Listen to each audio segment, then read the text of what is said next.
सद्गुरु श्री अर्जुन 93तम जयंती अवसर में अंतरझुली आश्रम में एक सत्संग कार्यक्रम अनुष्ठित जोगदेले आखपाख अंचल अनेक गुरु भाई और भौणी माने शुणिले गुरुंकर दिव्यवाणी। रायगड़ा जिला पद्मपुर ब्लॉक अंतरझुली आश्रम परिसर में आज सद्गुरु श्री अर्जुन 93तम जयंती पालन महाआडंबर पालन करा सकाळ 8टारू यह कार्यक्रम अनुष्ठित होता। प्रथमे गुरुतीर्थ गुड़ियाबंध ग्राम नगर संकीर्तन नगर परिक्रमा कराइथिला। ओंकार ध्वनि साई फाटी उठिथिला। यही समय अनेक भाई और भौणी माने गुरुंकर फोटोचित्र एक सुसज्जित विमान रे धरी नगर परिक्रमा करा जायथिला।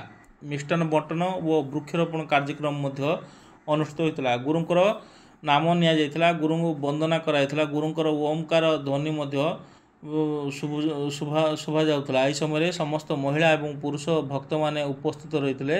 समस्ते मिष्टान बंटन कार्यक्रम मध्य जोग देथिले। परे अंतरझुली आश्रम पर दिन 11टा समय एक सत्संग कार्यक्रम मध्य अनुष्ठित होता। दिन 11टारू 2टा पर्यंत यह सत्संग कार्यक्रम अनुष्ठित होता।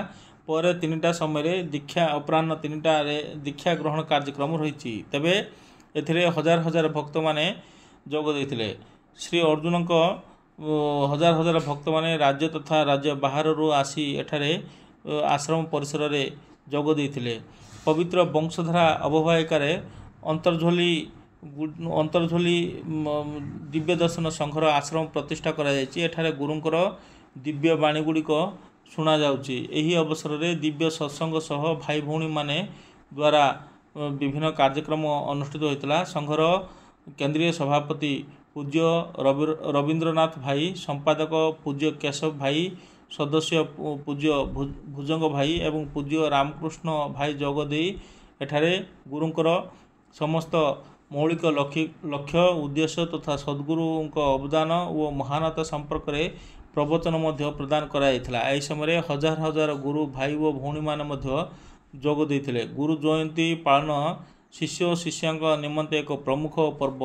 यही पर्व रे गौरवर महोत्सव। एथिपाई समस्ते सपरिवार मध्य जोग दे गुरुंकर ए जयंती उत्सव रे जोग दे समस्त गुरुंकर ज्ञान गुड़िक मध्य एठारे शुणुथिले। श्रवण करी महापुण्यर अधिकार हुंतु बोली मध्य कुहा जायथिला। विशेष करी दिव्य बाणी गुड़िक सत्मार्ग अनुसरण करिबा, सत्पथरे चलिबा, कुसंस्कार भली कुत्सित परंपरा को दूरे रहिबा, सुस्थ और निरमय जीवन जीवा।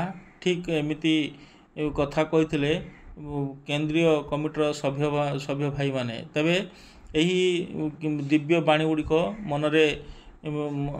मनरे नहीं जेकोसी धर्मावलंबी बा मतवादी हुंती कहीं आत्मज्ञान बिना मुक्ति असंभव बोली मध्य कुहा जायथिला।